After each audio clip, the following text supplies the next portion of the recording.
அப்பயே நினைச்சேன் இந்த மனுஷன் என்னப்பா தனியா இன்டர்வியூ குடுத்துட்டு இருக்காப்ல. சின்ன மருமகள் சீரியல் ஹீரோயின் ஸ்வேதா போஸ்ட் ஒன்னு போட்டிருக்காங்க. ஆதி என்பவர் சமீபத்தில் பேட்டி ஒன்று கொடுத்திருந்தார்.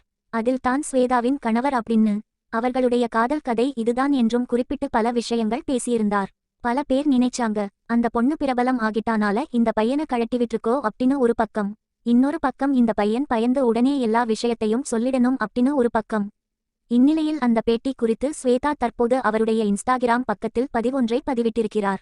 அதில் ஒரு முக்கியமான விஷயத்தை தெளிவுபடுத்த விரும்புகிறேன். ஒரு தனிநபர் பொதுவெளியில் நான் அவருடைய மனைவி என கூறி பேசியிருக்கிறார். அவர் ஒரு பிராடு. அதுமட்டுமில்லாமல் அவர் மீது பல கேஸ்கள் இருக்கு. சொல்லப்போனால் போலீஸ் அவரை தேடிக் கொண்டிருக்கிறார்கள். அவன் என் பெயரை குறிப்பிட்டு புனைக்கதைகளை கூறி நாங்கள் காதலித்து திருமணம் செய்து கொண்டோம் என கூறியிருக்கிறார். துரதிர்ஷ்டவசமாக நான் அவனை நம்பினேன். ஆனால் அவனுடைய உண்மையான குணத்தையும் அவனுடைய கிரிமினல் பேக்கிரவுண்டையும் பிறகு அறிந்து கொண்டேன். நாங்கள் 2 பேரும் பிரிந்து விட்டோம். நான் சட்டப்படி அதற்கான விஷயங்களை தொடங்கிட்டேன். என்னுடைய அனுமதி இல்லாமல் அந்த பேட்டியில் என் போட்டோஸ் வீடியோக்கள் உபயோகப்படுத்தியிருக்காங்க. எனக்கும் அவனுக்கும் எந்த தொடர்பும் இல்லை. நான் மன ரீதியாகவும் உடல் ரீதியாகவும் பலவற்றை கடந்து வந்திருக்கிறேன்.